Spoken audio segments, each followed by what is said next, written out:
বাংলা সাহিত্যকে বিশ্বের দরবারে গৌরবের সঙ্গে তুলে ধরেছেন কবিগুরু রবীন্দ্রনাথ ঠাকুর।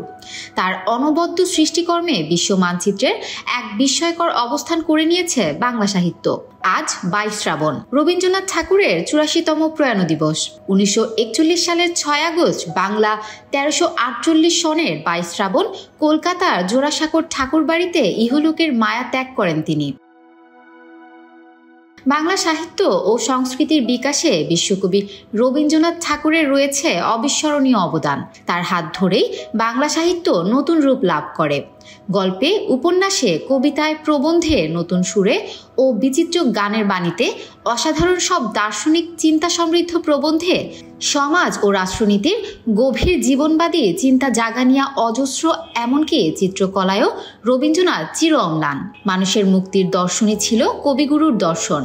তিনি ছিলেন একাধারে কবি, নাট্যকার, কথাশিল্পী, চিত্রশিল্পী, গীতিকার, সুরকার, সঙ্গীত পরিচালক, ছোট গল্পকার ও ভাষাবিদ। 80 বছরের জীবন সাধনায় রবীন্দ্রনাথ ঠাকুর মৃত্যুকে নিয়ে গভীর জীবন তৃষ্ণায় তিনি লিখেছেন, মরিতে চাহি না আমি সুন্দর ভবনে, মানবের মাঝে আমি বাঁচিবার চাই। এই সূর্য করে এই পুষ্পিত কাননে, জীবন হৃদয় মাঝে যদি স্থান পাই। রবীন্দ্রনাথ অবশ্য জন্ম মৃত্যুর মাঝে তফাৎ দেখেছেন খুব সামান্যই।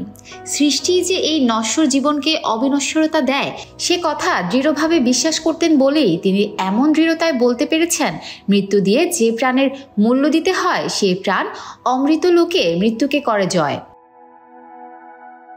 মানবতাবাদী এই কবি জীবনের শুরু থেকে শেষ পর্যন্ত সেই দর্শন অন্বেষণ করেছে। তার কবিতা, গান, সাহিত্যের অন্যান্য বিভিন্ন শাখার লেখনী মানুষকে আজও সেই অন্বেষণের পথে, তার অভীষ্ট উপলব্ধির পথে আকর্ষণ করে। বাংলা সাহিত্য সংস্কৃতির এমন কোনো দিক নেই যা নিয়ে তিনি লেখালেখি করেননি। জীবনের শেষ পর্যায়ে তিনি চিত্রকর হিসেবেও খ্যাতি অর্জন করে। রবি ঠাকুরই বাংলা সাহিত্যকে বিশ্বের দরবারে বিশেষ মর্যাদায় অধিষ্ঠিত করেছেন। প্রথম এশীয় হিসাবে 1913 সালে গীতাঞ্জলি কাব্যগ্রন্থের জন্য তিনি সাহিত্যে নোবেল পুরস্কার লাভ করেন।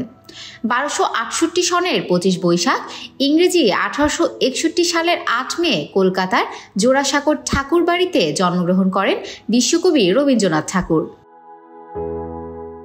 নানা আয়োজনে আজ বুধবার কবিগুরুর প্রয়াণ দিবস পালন করবে সাংস্কৃতিক অঙ্গনের মানুষেরা। Desk report, campus Times.